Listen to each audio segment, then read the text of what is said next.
बिस्मिल्लाहिर्रहमानिर्रहीम, अस्सलाम वालेकुम, वेलकम टू द बीनर सलीम शो।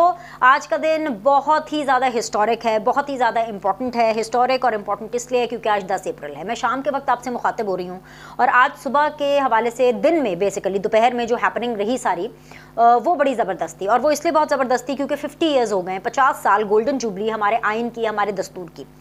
अब मेरे लिए अगर आप मुझसे पूछें तो मेरा आइन मेरी पहचान है। जमहूरियत की तालिब इल्म होने के नाते, आइन को समझने और इसके ऊपर अमल करने के नाते, I am a student of democracy. मैं ये समझती हूँ कि कोई भी मुल्क आइन के बगैर चल ही नहीं सकता। अब 50 साल तो हो गए आइन को और ये बहुत अच्छी बात है, लेकिन अगर आप मुझसे पूछें ना, टू बी वेरी ऑनेस्ट, कि जी इन 50 सालों में क्या दस्तूर जो है वो मजबूत हुआ या कमज़ोर हुआ, तो यकीन जाने मेरे पास जो जवाब है आपको देने के लिए वो कोई बहुत ज़्यादा सेटिस्फैक्ट्री नहीं है। और ख़ास तौर पे उन लोगों के लिए भी, क्योंकि जो लोग आइन को, दस्तूर को अपनी पहचान मानते हैं मेरी तरह। मेरा आइन मेरी पहचान, और वो इसलिए क्योंकि as a student of democracy I think so we all should follow the दस्तूर, we all should follow the आइन। और 1973 10 अप्रैल वो गोल्डन डेट थी जिस दिन पाकिस्तान को ये दस्तूर मिला जिसके तहत हम आज चल रहे हैं। अब ये एक बड़ी डिबेट हो जाएगी, लंबी डिबेट हो जाएगी कि जी कमज़ोर हुआ या मजबूत हुआ, और क्यों कमज़ोर हुआ, या अगर मजबूत हुआ तो कैसे मजबूत हुआ। मैं सिर्फ समंदर को कूजे में बंद करते हुए ये कहूँगी कि गुंजाइश बहुत ज़्यादा है। आइन के कुछ आर्टिकल्स हैं जिनमें बहुत सी गुंजाइश है, और उन जो गुंजाइश है उनके ऊपर हमें क्लैरिटी देनी होगी और उनको जो है अपग्रेड करना होगा। जैसे कि फॉर एग्ज़ाम्पल आजकल बहुत रौला पड़ा हुआ है, इलेक्शन इलेक्शन इलेक्शन, हर कोई तोता मैना की कहानी, इलेक्शन इलेक्शन इलेक्शन तोते की तरह बार बार रटा चले जा रहा है। इंतखाबात से किसी को फरार नहीं होना चाहिए, किसी जमहूरी शख्स को इंतखाबात को डिले या फरार करने की बात ही नहीं करनी चाहिए। मैं समझती हूँ ये जमहूरियत के मुनाफी एक चीज़ है। जितनी जमहूरियत मैं समझ रही हूँ, जितनी जमहूरियत मैं पढ़ रही हूँ, मैं कोई एक्सपर्ट नहीं हूँ, लेकिन मैं भी ऑफ कोर्स मैं समझने और लर्न करने की कोशिश कर रही हूँ, और मुझे इसमें कोई कबाहत नहीं होती। मैं उन एंकर्स और उन व्लॉगर्स में से नहीं हूँ जो ये अपने आप को अक्ले कुल मानते हैं और जो ये समझते हैं कि जी जो मुझे पता है वो किसी को नहीं पता। I am going through a process of learning, और ये लर्निंग मेरी जब तक मेरी ज़िंदगी है और जब तक मैं इस प्रोफेशन के साथ मुंसलिक हूँ, ये मेरी लर्निंग चलती रहेगी। एंड आई थिंक सो कि same goes for people who are listening to me as an audience, as a viewer. आप लोगों की भी एक लर्निंग होती रहेगी, क्योंकि पाकिस्तान में जो होता है वो कहीं नहीं होता। पहले ज़माने में जर्नलिस्टों को मारे पड़ा करती थी, कोड़े पड़ा करते थे, उनको उठा लिया जाता था। अब भी सख्तियाँ आती हैं, अब भी सेंसरशिप आती है, मगर अब डिफरेंट नौयत की आती है। हम लोगों ने बॉम्ब्स, दहशतगर्दी, ये चीज़ें देखी हैं। पहले ज़माने के अंदर लोगों ने वॉर जोन्स देखे थे। जर्नलिस्ट जाया करते थे जहाँ जहाँ जंग लगी है, या इवन पाकिस्तान में भी जब जंग हुआ करती थी तो उसको कवर करते थे। हमारा तो रोज़ का दिन अभी वॉर जोन होता है, because every day we are fighting a battle. So with changing worlds, हालात भी चेंज हो रहे हैं और उसके साथ साथ जर्नलिज्म और उसके टॉपिक्स भी चेंज हो रहे हैं। अब ये पूरा मुद्दा, ये कहानी आपको बताने का मकसद ये है कि जैसे अब आजकल एक डिबेट चल रही है, सिर्फ एक छोटी सी एग्जाम्पल दूंगी इंतखाबात के हवाले से कि जी इलेक्शन होने चाहिए, तो इलेक्शन तो होने चाहिए, लेकिन भाई पहले कोई ये तो पूछे कि जो इलेक्शन है वो इस सूरत हाल में, क्योंकि पंजाब और खैबर पख्तूनख्वा के लिए जो बार बार इसकी मांग हो रही है, वो क्यों होने चाहिए, वो क्यों मांग हो रही है? वो इसलिए मांग हो रही है क्योंकि एक शख्स जिसका नाम इमरान खान है, उसकी अपनी हुकूमत फेडरल में नहीं थी, उसको विफाक में इलेक्शन नहीं मिल रहे थे, और इसलिए क्योंकि आइन ये कहता है, ये आइन की शिक सुकम या उसके अंदर बहुत गुंजाइश, ये वही वाली बात आ गई। आइन ये कहता है कि the chief minister of the province का ये प्रोरोगेटिव, ये उसकी सवाबदीद है।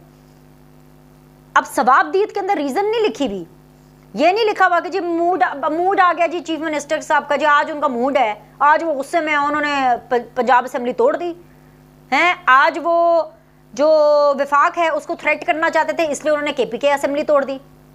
Simple, it is the prerogative, सवाबदीद है चीफ मिनिस्टर की। अब चीफ मिनिस्टर बार बार चाहे 3 महीने के बाद चाहे असेंबली तोड़ दे। तो ये आर्टिकल जो है और ये जो आइन का जो ये जो डेफिनेशन है कि ये चीफ मिनिस्टर की सवाबदीद है, ये सिर्फ एक ऐसी एग्जांपल है जो मैं आपसे शेयर कर रही हूँ जिसकी वजह से इसकी एक इंटरप्रिटेशन की गई। अब जाहिर सी बात है, अगर असेंबली टूट गई है तो इलेक्शन तो होने हैं ना। ऐसे कैसा हो सकता है कि इलेक्शन ना हो और बुरी सेटअप की चलता रहे। अब इलेक्शन नहीं हो रहे या उनमें डिले हो रहा है। 14 मई को तो नहीं हो रहे ना, अब उनमें डिले हो रहा है, अब उसकी एक अलग इंटरप्रिटेशन है जो कि सुप्रीम कोर्ट हमें दे रही है। अब सुप्रीम कोर्ट में अलग लड़ाई पड़ी हुई है। सो कहने का मतलब ये है आइन कमज़ोर मजबूत, ये तो एक बड़ी लंबी डिबेट और एक बहुत लंबी एक बात हो जाएगी। आइन को, दस्तूर को अपग्रेड ज़रूर होना चाहिए, उसके अंदर क्लैरिटी ज़रूर आनी चाहिए, ठीक है। एक तो पहला पॉइंट ये। दूसरी बात ये है कि भाई आज के दिन बिलावल भुट्टो छाए रहे। वो कहते हैं ना बिलावल आया तो बिलावल छाया, वो गलत नहीं कहा।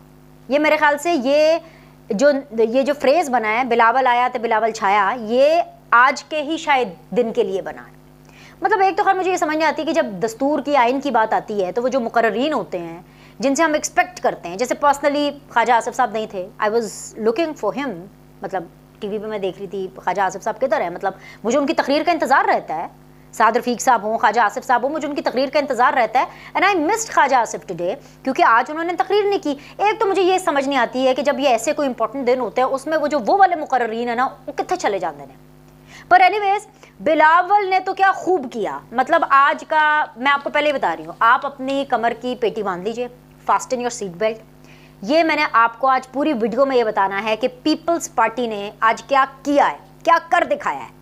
बिलावल ने एक एक को लताड़ा है, बिलावल ने एक तीर से दो शिकार किए। कसम से यार आप यकीन जाने मेरे दिल की बातें उसने की हैं, यकीन जाने। और मैं भी आपको बताऊंगी, आप चाहे पीपल्स पार्टी को फॉलो करें या ना करें, आप बिलावल के फैन हो या ना हो, मैंने जब आपको डिटेल बतानी है ना, अब ज़रा आप साडा भी नज़रिया तुसी सुन लो। जब मैंने आपको अपने ये डिटेल्स बतानी है जहाँ से मैंने देखा और जहाँ से मुझे बिलावल जो है वो एक राइज ऑफ लीडर लगा, वो मैं आपको रीज़न बताऊंगी। और ऐसे दिन पे जो कि एक बड़ा सिंबॉलिक है, it's a golden date, 50 years of the दस्तूर, ये कोई आम दिन नहीं होता।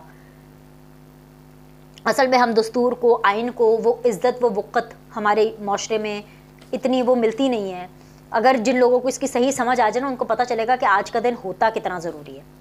और मैं आपको ये भी बताऊंगी, अगर आप ये पूरी वीडियो एंड तक देखेंगे, कि आपको पता चलेगा कि आसिफ अली जरदारी आखिर क्यों है आसिफ अली जरदारी।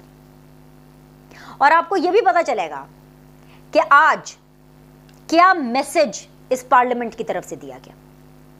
और सबसे इंपॉर्टेंट चीज़ ये कि आज आपको पता चलेगा, जब आप ये वीडियो भी देखेंगे और जब मैं पूरे दिन की एक्टिविटी आपके सामने रखूंगी, आपको ये पता चलेगा कि सही जो है बात करना, आवाज़ उठाना कहते किसे हैं। तो स्टार्ट कर लेते हैं बिलावल भुट्टो से। वो आए, वो छा गए, और वो इसलिए छा गए क्योंकि बिलावल भुट्टो ने तो एक एक की ऐसी छितरौल की, वो वाली छितरौल जो आप यकीन जाने वो बनती थी। आज के दिन तो ये छितरौल लाजमन बनती थी जो बिलावल ने किया है। सबसे पहले तो बिलावल ने खुला के, बग़ैर किसी रोक टोक के, बग़ैर डरे, बग़ैर एहतियात बरते, दिल खोल कर उन्होंने वो बात की। और उन्होंने सबसे पहले सुप्रीम कोर्ट के जजेस को लताड़ा।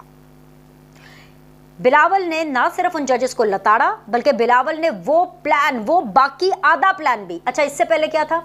इससे पहले क्या होता था कि वोट ऑफ नो कॉन्फिडेंस के नतीजे में यह हुकूमत आई, और यह हुकूमत इसलिए आई क्योंकि जी बाजवा साहब ने इनके साथ डील कर ली, पीडीएम के साथ। वो इमरान खान साहब तो कह रहे हैं ना कि शहबाज शरीफ के साथ कर ली, उसके ऊपर भी आते हैं, वो बाद में बात करेंगे। वो तो कहते रहते हैं इमरान खान साहब कुछ ना कुछ, उसके बारे में भी मैंने बात करनी। लेकिन इससे पहले हम लोगों को क्या इन्फॉर्मेशन थी और क्या क्या इन्फॉर्मेशन मिलती थी कि जी बाजवा साहब ने क्योंकि वोट ऑफ नो कॉन्फिडेंस को होने दिया, बीच में जो है रोड़े नहीं अटकाए, तो इसलिए वोट ऑफ नो कॉन्फिडेंस हो गया, इमरान खान साहब घर चले गए। अब इमरान खान साहब हर जगह जाके अपना गुस्सा निकालते रहते हैं बाजवा साहब के ऊपर। अच्छा, उसके अलावा हमें क्या पता था कि जी कोई शायद अंडरस्टैंडिंग हो गई है या डील हो गई है। चले, मैं आप लोगों का पीटीआई का लफ्ज़ इस्तेमाल कर लेती हूँ कि डील हो गई है। इससे पहले हमें क्या पता चलता था कि जी वो बाजवा साहब की एक्सटेंशन का मामला था। इससे पहले हमें क्या पता चलता था, वो जो DGISI उस टाइम के थे, ईयर एंड आइज जो थे इमरान खान साहब के, क्या जनरल फैज़, बस फैज़ याब ही रहना चाहते थे इमरान खान साहब, वो उनको नहीं जाने देना चाहते थे, उनको बनाना चाहते थे आर्मी चीफ। लेकिन बिलावल ने आज उस रात से भी पर्दा उठा दिया जिसके ऊपर बात करते हुए लोगों की एक्चुअली कान पे टांगती हैं, एंड दैट वाज कि सुप्रीम कोर्ट के कुछ जजेस ऐसे थे जिनको जाहिरी सी बात है एक्सटेंशन चाहिए था, उनको भी एलिवेशन चाहिए था। ये सारी बातें अब ये थोड़ी समझने वाली बात है। ये इसलिए समझने वाली बात है क्योंकि जो बिलावल कह रहे हैं उस बात के अंदर बिल्कुल वजन है, क्योंकि हम सबको ये पता है कि ये डिसाइड हुआ था कि जो सेटअप आएगा ना, Imran Khan, general Bajwa and general Faiz, ये जो पूरा सेटअप होगा ये 10 साल के लिए होगा।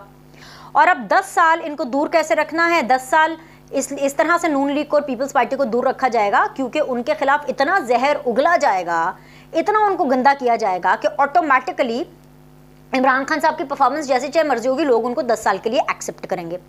वो देखे ना, एक वो प्लान होता है जो नीचे ज़मीनी लोगों का होता है और एक वो प्लान होता है जो ऊपर वाले का होता है।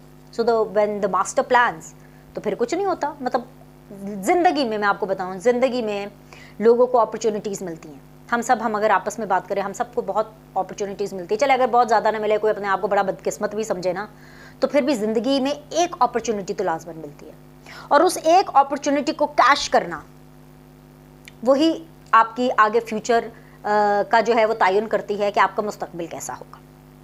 तो ये इस तरह की अपॉर्चुनिटीज़ इमरान खान साहब को भी मिली, बिलावल को भी मिली, पीडीएम को भी मिली, उनको अपॉर्चुनिटी मिली, उन्होंने वोट ऑफ नो कॉन्फिडेंस किया।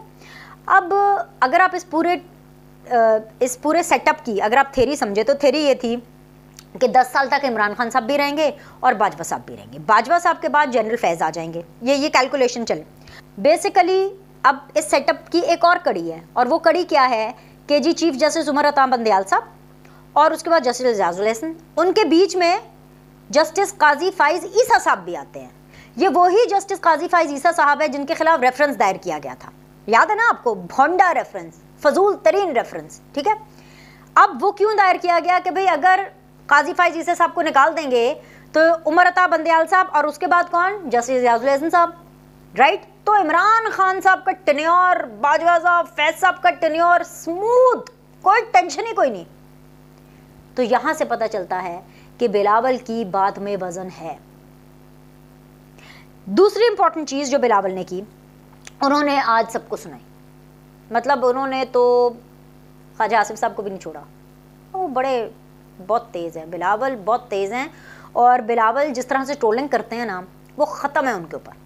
उन्होंने आज इदारे वालों की भी बहुत ट्रोलिंग की। मुझे लगता है कि बिलावल ने ना आज सारे उन लोगों को जवाब दिया है कि क्या हमें ताना मारते रहते हैं कि हम बाजवा के साथ डील करके आए हैं, हम फ़ौज के साथ डील करके आए हैं, हम इस्टेब्लिशमेंट के साथ डील करके आए हैं, हम इदारे के साथ डील करके आए हैं। आज बिलावल ने इदारे वालों को भी मुँह तोड़ जवाब दिया, और बड़ा परफेक्ट ज़बरदस्त जवाब दिया बिलावल ने। बिलावल ने यह बोला कि जो इदारे की रट लगाए रखते हैं ना, फिर एक तीर से दो शिकार। इदारे के बारे में कहा, फिर साथ ही कहा किधर है भाई वो ख्वाजा आसिफ किधर है, नहीं थे ख्वाजा आसिफ साहब, क्या पता नहीं किधर थे, I don't know, I have not seen him. खैर एनीवेज, तो ख्वाजा आसिफ साहब को कहा कि भाई वो जो ख्वाजा आसिफ साहब हैं उनके अंडर एक झेली इदारा है।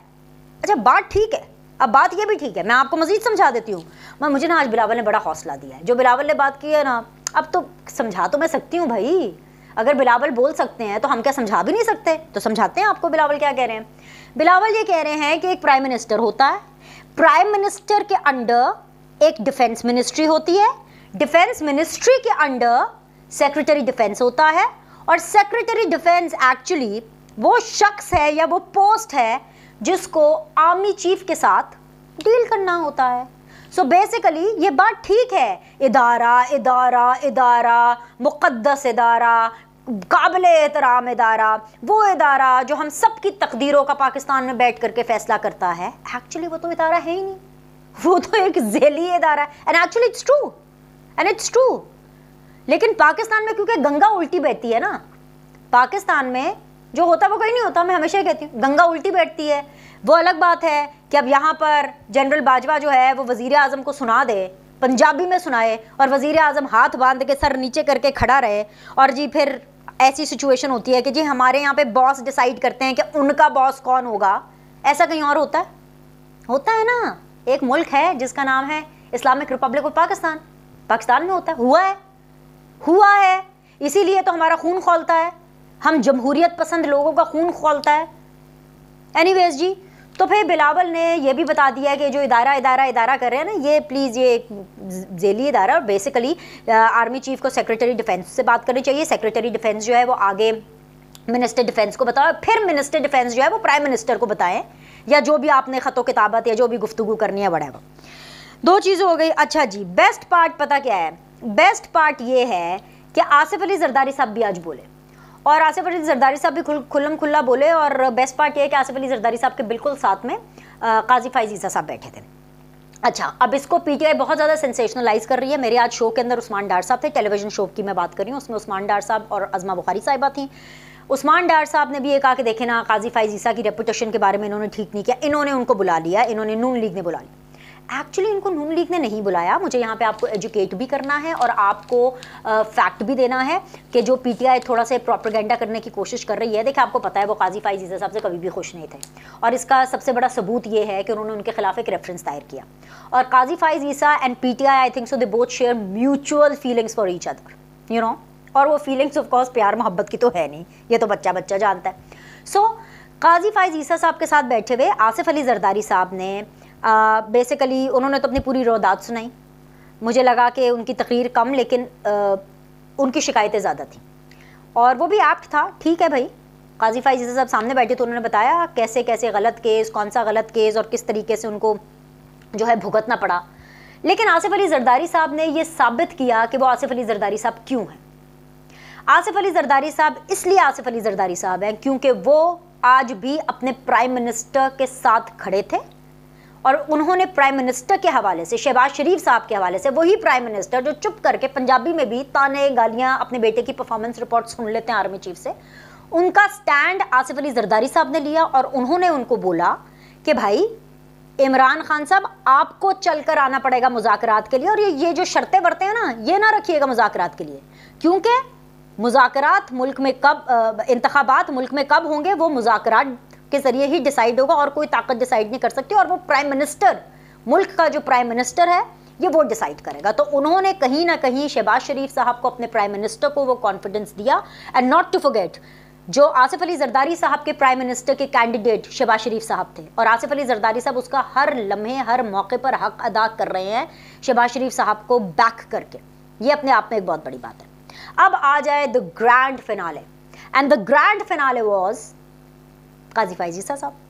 काजी फाइज ईसा साहब को बेसिकली जो बुलाया गया, वो स्पीकर नेशनल असेंबली ने बुलाया, और उन्होंने क्योंकि सुप्रीम कोर्ट के जजेस को बुलाया, सहाफ़ियों को भी बुलाया था, मतलब बहुत से, because it was sort of a convention. मतलब ऐसे तो पार्लियामेंट में सारा कुछ आप कह रहे हुए, लेकिन it was more of a convention, और उसके अंदर सुप्रीम कोर्ट की representation on invitation of the national assembly, on the invitation of the speaker national assembly, वो काजी फाइज ईसा साहब ने की।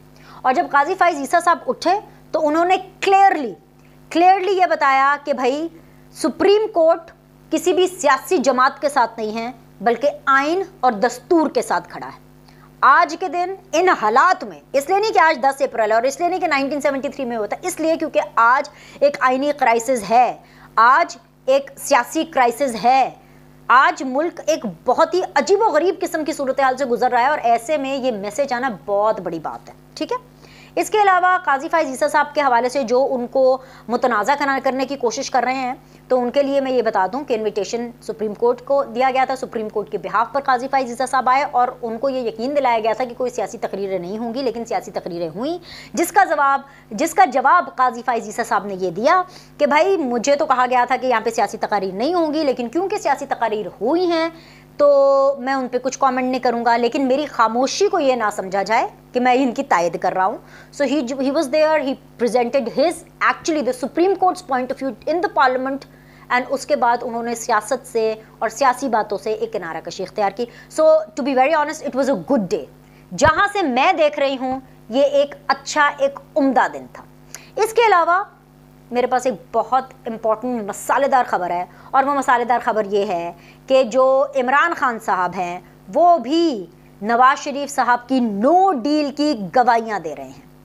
उसकी क्या हकीकत है वो जानने के लिए आपको अगली वीडियो देखनी पड़ेगी।